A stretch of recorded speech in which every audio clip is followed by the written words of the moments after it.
The prairie wind didn't howl that morning, it whispered, like the voice of a dead wife calling out from the wheat. Thomas Granger paused at the edge of his small, worn homestead. The house behind him leaned slightly to the right, like an old man tired of standing. The barn hadn't seen a fresh coat of paint since before his wife passed. A weak sun stretched over the horizon, casting long shadows across the prairie grass that bent in rhythm with the wind, as if bowing to ghosts.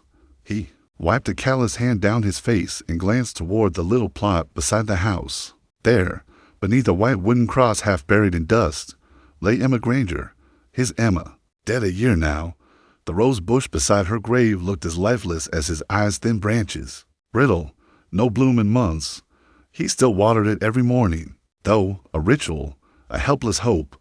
He wore her wedding ring on a leather cord around his neck. Sometimes, when the nights were colder than the wind, he'd hold it and whisper her name. Not that it ever answered Dot that morning. He saddled his old chestnut mare and rode out to check the fence line after last night's windstorm. Something about the quiet unsettled him. Not the usual silence. This was the still, like something waiting Dot to. Miles out, where the dirt road met a split of char trees, Thomas reined in his horse. Smoke, old smoke, but still sharp enough to sting his nose. His boots crunched over blackened grass as he dismounted. The wagon had burned down to the iron frame, its wooden shells scattered like bones. Wheels shattered. Ash layered the earth like snowfall. Then he heard it, a soft sound, barely more than a whimper. He turned his head. Again, a cry, faint, wet out behind the remains of the wagon. In a ditch crusted with mud and frost, he saw them, two girls, lying together, skin pale, hair tangled with dirt, round faces, bloated by tears or hunger, maybe both. One had her chubby arms around the other, as if trying to keep her warm. The other clutched a blackened cloth doll, its eye half melted.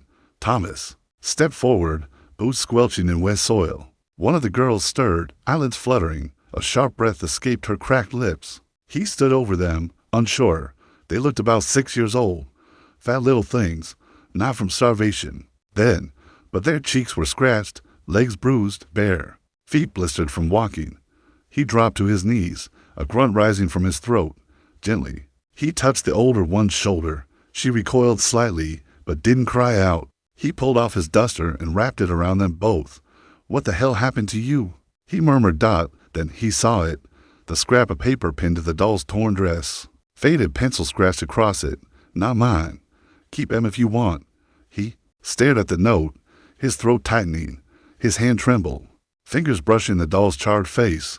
He stood up, looked back toward his horse, then to the girls. For a moment, he turned, took 3 long steps away from the ditch. His hand reached for the saddle horn. Dot. "No, not your problem. Let someone else find them." He stopped. The wind rustled through the trees behind him, sounding too much like his wife's voice. With a long exhale, Thomas turned back. He lifted both girls, one under each arm. They were heavier than they looked, dead weight in more ways than one. As he placed them across the horse's back, one whimpered again. The younger's lips moved soundlessly. "Daisy." He heard her breathe. The older stirred, clutching the doll. "June." He looked down at them. Names. They had names. The ride home was slow. The girls lay slumped against his chest, their bodies, warm but limp, like sacks of flour clinging to whatever life was left inside them. His coat wrapped around them both. One small hand grasped his shirt collar. The wind picked up as he approached the house. The rose bush by the grave hadn't bloomed. Still, for the first time in a long while, Thomas thought maybe, just maybe, it might. Asterisk, the first few days passed in near silence. Daisy and June didn't speak, not a word. They sat close together on the wooden floor, knees tucked to chests, watching Thomas like rabbits waiting for the next trap. Any sudden sound, boots on floorboards, door hinges creaking, made them flinch. They didn't cry, didn't smile, just breathed, slowly and fearfully, like breath itself was a luxury. They hadn't earned. Thomas tried to feed them bacon and beans the first night. He set out chipped plates and sat across the table with his arms folded. The smell filled the room, rich and greasy, but the girls didn't move. Daisy poked at a strip of bacon, eyes darting to June, who refused to touch anything. They didn't eat until Thomas left the room. When he came back, only the bread was gone out by the 4th morning. Thomas stood at the stove, scraping burnt egg from a cast iron pan. When he caught his reflection in the window, tired eyes, unshaven jaw, a man trying to be something he wasn't. He leaned against the counter and stared at the girls curled up on a blanket near the hearth, still dressed in the same ragged dresses, dirty, oversized, torn at the seams. He thought of Emma, how her hands had always smelled like lavender, how she'd read books about parenting even when they couldn't have children, how she rubbed oil on her belly after each miscarriage, still believing they'd lost 3 babies. The last one Sarah had almost made it. Emma didn't. The bleeding hadn't stopped, and the doctor came too late. Thomas closed his eyes. His hand drifted to the leather cord around his neck. He tugged gently, feeling the familiar weight, Emma's wedding ring, dulled now with grime and sweat. Slowly, with trembling fingers, he pulled it free and placed it on the table beside the coal skillet. That evening, Thomas hitched up his wagon and took the girls to town. It was a quiet ride. June sat beside him, Daisy wedged between. No words. Past. The town of Merrow's Crossing wasn't big 3 dusty streets, a mercantile, a saloon, a church that doubled as a schoolhouse, and a few dozen eyes that never forgot a face. Especially Thomas's, especially now. They entered the mercantile and everything paused. Conversation halted, boots scuffed, eyes narrowed. Whose young'uns are those? A woman whispered behind a bonnet. Look at them. Like the barrels of lard. Someone else muttered. Thomas ignored it. The girls clung to the hem of his coat. He picked up flour, sugar, 2 jars of pickles, a new pair of boots for each of them.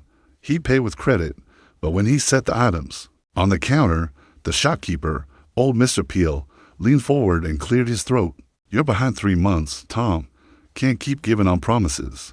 Thomas's jaw clenched. I'll bring beef next week. Peel glanced down at the girls, sneered. Ain't your kin? No, Thomas said, steady. They're not. A low chuckle sounded from the door. Jed Colton stepped inside, silver, spurs clicking against the floorboards, tall, broad-shouldered, dressed like money and arrogance. He sauntered up to the counter with a stick of jerky in one hand. Well, he said. Charity case, huh? He peered down at the girls, who instantly ducked behind Thomas. Good luck feeding pigs with no trough. Thomas turned slowly. Ain't your business, Jed. Colton smirked. Everything in this town is my business. The room was dead silent. Thomas didn't reply, just scooped up the flour and turned to leave. He left the boots behind. Back home, that night, rain slammed against the roof like angry fists. The wind howled louder than wolves. Thomas lit a single lamp and sat in his chair near the fire, sharpening the knife with slow, careful strokes. The girls had gone to sleep early, curled up again by the hearth. He dozed off, chin to chest. Lightning cracked. Thunder rolled like cannon fire. A whimper stirred him. He opened his eyes to find Daisy standing beside him, clutching her burnt doll. Her lip trembled. June stood behind her, barefoot, both arms wrapped around her sister. Neither spoke. Their eyes pleaded. Thomas scooted back in his chair and pulled the blanket off the cot. They crawled under it without a sound. Daisy reached for his arm as she lay down beside him. Her tiny fingers closed around his wrist. He didn't move. The storm passed sometime after midnight. Next morning, Thomas stepped out to Splitwood when he noticed something strange on the porch. A small carving rough, wooden, shaped like a rabbit. No note, just sitting on the top step. He looked out toward the trees, saw nothing but the sway of branches. Still, someone had been there. The following evening, another figure appeared, this time a deer. Carved from ash, same crude tool marks, same quiet delivery. Someone was watching. He didn't speak of it to the girls, but he placed the carvings on the mantel, little totems in a house that had once known only silence and ghosts. That night, he pulled an old book from the shelf, a worn fairy tale Emma used to read aloud. The girls sat close to the fire, clean now, their hair brushed and tied back with spare cloth. June had her doll. Daisy still hadn't smiled. Thomas began reading, voice gruff and unsure, like it hadn't spoken anything kind in years. The tale was about a bear who lost his voice and found it again through friendship. He reached a part where the bear tried to sing with frogs. It came out in a growl. Daisy giggled. It was soft, barely more than a puff of breath, but it cracked through the room like glass breaking. Thomas looked up. She quickly covered her mouth, but he smiled. Just a little, just enough. Winter came early, and it came cruel. By late November, the winds howled through the chimney like a woman wailing, and the first blizzard smothered the plains in a sheet of white. That swallowed the fences, the road, even the trees, the sky itself, seemed to fold inward, lowering like a great gray lid over the world. On the second night of the storm, a tree gave way, snapped clean in half, and crashed down on the shed roof. The sound jolted the girls from their blankets and sent Thomas rushing outside into the slicing wind. The roof had caved in over half the firewood. What wasn't broken was soaked through. He stood there in the snow, breath ragged, fist clenched. Too early for this. Too much already. The food supply was running low. He'd rationed the flour, but the beans were nearly gone. The girls, to their credit, helped where they could. Daisy tried patching holes in the wall with strips of old linen, stuffing them into cracks near the floorboards. June tied kindling with twine, working slowly with little hands gone red from cold. But 3 days in, June started coughing. At first just a tickle, then harder. Her nose ran, cheeks flushed. By the next morning, her skin burned with fever, and her small frame trembled even under layers of blankets. Thomas sat beside her through the night, holding a warm cloth to her forehead. He made weak broth from boiled carrot ends and onion peel, spooned it gently between her lips. She slept fitfully, whispering things in her sleep he couldn't make out. He hadn't prayed since Emma died.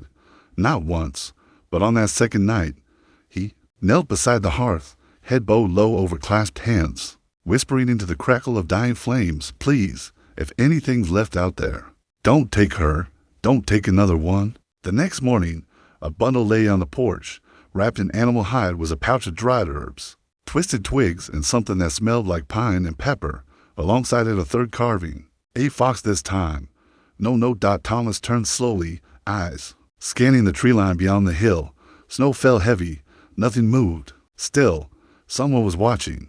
He brought the herbs inside, studied them. He wasn't sure why, but he steeped them in boiling water and placed the mixture near June's cot. The smell filled the room, earthy, warm. She breathed easier that night. The following morning, as dawn tried to break through the storm clouds, a shadow stepped out from the woods. Tall, wrapped in a faded buffalo hide, hair tied back, bow slung over one shoulder. His skin was copper-toned, face sharp with angles carved by weather and silence. He stopped at the porch steps, didn't speak, just watched Thomas through the snow. Thomas stepped outside, boots crunching over frost. He didn't raise his rifle. He didn't reach for his knife. He just nodded. The man nodded back. "Elon," he said, voice low, rough. That was all. From that point on, Elon came and went like wind over water, silent, sudden. He brought roots and bark, helped fix the shed, showed Thomas how to trap near the stream without scaring off game. Townsfolk whispered about him, called him a stray, a savage. But Thomas didn't listen. The man's hands were steady, and his presence eased something in the cabin. Like the walls weren't closing in quite so tight anymore. Elon showed Daisy how to set a snare, tying the cord with her small fingers until she could do it alone. She didn't smile, but her shoulders relaxed when Elon nodded at her work. June, recovering now, helped Thomas grind the last of the cornmeal. Her cheeks still pink, but the fever had passed. Thomas watched her press her weight down on the old grinder, hair falling in front of her eyes. She didn't look broken anymore, just tired, but alive. Something had shifted. One morning, Thomas stood by Emma's grave, snow up to his knees. He hadn't spoken to her in weeks. Maybe he'd been afraid. Maybe he didn't know what to say. But now, with 2 small pairs of mittens drying by the fire and Ellen's latest carving, a wolf resting on the mantel, he knew. "I couldn't save you," he whispered, voice cracking. "But maybe I can save them." He stared down at the rose bush. Just thorns and frostbitten stems. But just there, half hidden beneath a curl of snow, a single red bloom. Not much. Just one. But it burned in the white like a coal in ash. That evening, Elon returned with 2 rabbits tied to his belt. He skinned them quickly and dropped them into the stew-pot while Thomas stirred cornmeal into cakes. They all sat around the fire. The girls leaned into each other, cheeks flushed with heat and life. Elon sat beside the door, always closest to the outside. The stew simmered thick and rich, scent of meat and sage filling the room. Thomas passed Daisy her bowl. Her fingers brushed his dot. She looked up. "Thank you, Mr. Thomas." Her voice was soft, uncertain. But it was the first time she'd spoken to him directly. He looked at her, at June, chewing quietly, at Elon, nodding once before lifting his bowl. He smiled, barely. The fire crackled. The wind howled. but the cabin was warm. Asterisk, asterisk. The snow had barely begun to melt when Jed Colton rode in. It was a cold morning, light breaking through gray clouds like pale fire, and Thomas was out back splitting logs when he heard the hooves. 4 of them. He set down the axe and wiped his hands on his coat. The girls were inside, Elon off hunting near the river. Thomas stepped into the front yard as the riders came to a halt just beyond the gate. Jed Colton wore a smug sneer and a long wool coat trimmed in black. His men tough sat on stiff-backed horses, rifles slung across their chests. Jed leaned forward on the saddle horn. "Tom," he said, slow, deliberate, "I heard you've been playing house with strays." Thomas didn't move. Jed spat into the dirt. "Don't seem right. 2 girls with no kin living with a man like you. Some folks think it's time someone stepped in, for their own good. You know, they're not yours to take," Thomas said. Jed grinned. "No one's saying they're mine. But I got more space, more food. You can't feed them much longer. Not with the way winter's been chewing your land. Tell you what, I'll take him off your hands, easy." Thomas didn't blink. "You'll have to shoot me to take him." A flicker of irritation crossed Jed's face. "Careful. I could get the sheriff. Call it improper guardianship. Or maybe I skip all that and come back tonight with a match. Wouldn't take more than 1 spark to clear out this little shack." Thomas stepped forward. "If you come back tonight," he said, "you better bring a coffin." The men stared. Jed's grin faltered. Then, without another word, he pulled the reins and turned his horse. The 4 of them rode off, hooves thundering like war drums. That night, Thomas didn't sleep. He sat by the window, rifle across his lap, eyes locked on the darkness. Elon returned at dusk, a string of fish slung over his back. Thomas didn't need to explain. Elon saw it in his face. They moved quietly, set traps around the shed. Elon slipped into the trees with his bow, becoming one with the night. Inside, Thomas tucked the girls beneath the table, wrapped in wool blankets, his revolver close by. "Don't come out till I say." Hours passed, then footsteps, crunching snow, a hiss of torchlight through the cracks. Thomas eased open the door just as a shadow darted across the yard. One of Colton's men stepped forward, torch raised high. A sharp twang split the night. The man dropped, arrow in his thigh, screamed, writhed. Gunfire erupted. Thomas fired one, caught another in the shoulder as he stumbled through the gate. Elon loosed another arrow from the trees. It sang through the wind. Then Jed charged through the dark, pistol in hand, eyes wide with fury. He leapt onto the porch and slammed into Thomas. They crashed to the floor, fists flying. The rifle clattered aside. Jed struck hard, once, twice. Thomas tasted blood, saw stars, but he fought back. Years of grief had made his bones heavy, but his heart was lit now, like fire inside his ribs. He grabbed Jed by the collar and slammed him into the railing. "You think you can burn down what little I got left?" Thomas growled. He hit him again. Jed choked, pulled a knife butt before he could swing. Elon appeared behind him and yanked him off his feet. The blade flew from his hand. Jed stumbled down the steps, limping. He didn't speak, just ran. By morning, the blood had frozen in the snow. One man limped back to town swearing revenge. Another was carried off with an arrow still in his leg. But Thomas didn't celebrate, because just as the last light faded that evening, a storm rolled in again, a hard one. 3 days of snow. Trapped in the cabin, supplies ran low, the walls moaned, the wind scraped at the shutters like claws. On the second morning, June let the dog out and followed behind, barefoot. By the time they noticed she was gone, she'd vanished into white. Thomas's heart stopped. He tore through the woods calling her name. Elon tracked her prints through the trees, silent as ever. But every step deeper chilled them all. It was nearly dusk when Elon returned. June cradled in his arms, her lips blue but breathing. She was alive. Thomas held her all night. Spring didn't come easy, but it came. By April, the grass returned. The stream ran again. The wind warmed. Thomas walked into town with the girls at his side, their hands tucked in his. They wore mismatched dresses Elon had bartered for with tan hides. Their hair had grown longer, their eyes brighter. Church bells rang that Sunday. Thomas took a seat near the back. The girls nestled close. They sang off-key, sweet, unashamed. Daisy clapped. June laughed. Daisy even danced in the aisle, her feet heavy but her heart light. No one stopped her. No one whispered.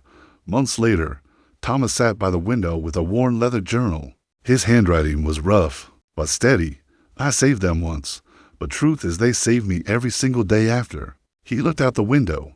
In the garden, the girls played by the rose bush. It had bloomed. Every branch, red as the morning sun. Sometimes, the ones you save end up saving you. If this story moved you, drop a comment. Share it with someone who needs hope today. And don't forget to subscribe for more cinematic stories of resilience and redemption.